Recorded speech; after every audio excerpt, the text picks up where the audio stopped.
প্রিয় মোহতারাম হাজরিন, কিছুদিন আগে এক ব্যক্তি আমাকে প্রশ্ন করেছেন যে হুজুর, আমি রাত্রেবেলা যখন ঘুমাই তখন আমাদের আত্মা কোথায় চলে যায়? আমি তো ঘুমিয়ে থাকি, তাহলে আমাদের আত্মা কোথায় যায়? তো ওই ব্যক্তিও আমাদের এই সামনে মসজিদের মধ্যে আছে এবং আপনাদের সকলের উদ্দেশ্যে বলতেছি, জানা দরকার, সকলেরই হাদিসটা জানা দরকার।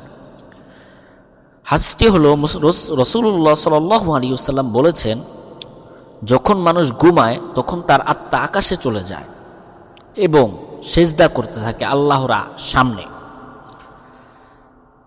যদি কেউ পবিত্র অবস্থায় ঘুমায়, তার আত্মা আল্লাহর আরশের নিচে গিয়ে সিজদা করতে থাকে, সুবহানাল্লাহ। আর যদি অপবিত্র অবস্থায় ঘুমায়, তবে তার আত্মা আরশ থেকে অনেক দূরে সিজদা করে। কথা বুঝছেন আপনারা? যখন রাত্রে ঘুমাবেন তখন আপনারা পাক পবিত্র অবস্থায় ঘুমাবেন।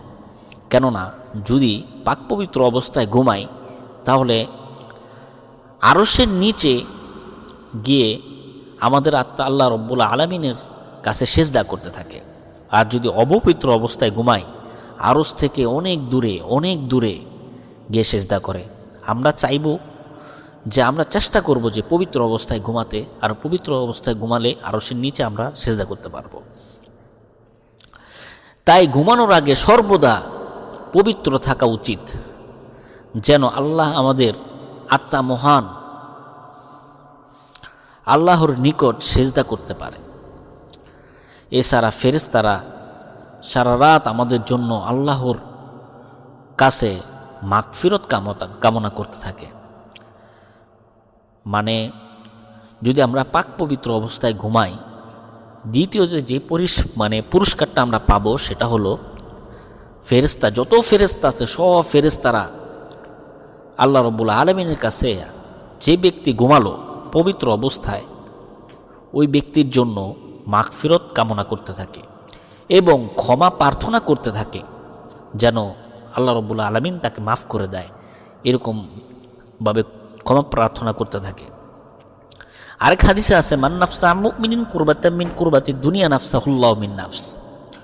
যদি কোনো ব্যক্তি কোনো মুসলমানের মুসিবত দুনিয়াতে দূর করে, আল্লাহ সুবহানাহু ওয়া তাআলা কিয়ামতের দিন সে যদি কোনো আমল কমতে পড়ে বা কোনো ধরনের বিপদে পড়ে, মুসিবতে পড়ে, তাহলে আল্লাহ সুবহানাহু ওয়া তাআলা তাকে মুসিবত দূর করে জান্নাতে দিয়ে দিবে। এবং যদি কোনো ব্যক্তি দুনিয়াতে কোনো ব্যক্তিকে মাফ করে দেয়, আল্লাহ সুবহানাহু ওয়া তাআলা কিয়ামতের দিন তাকে মাফ করে দিবেন।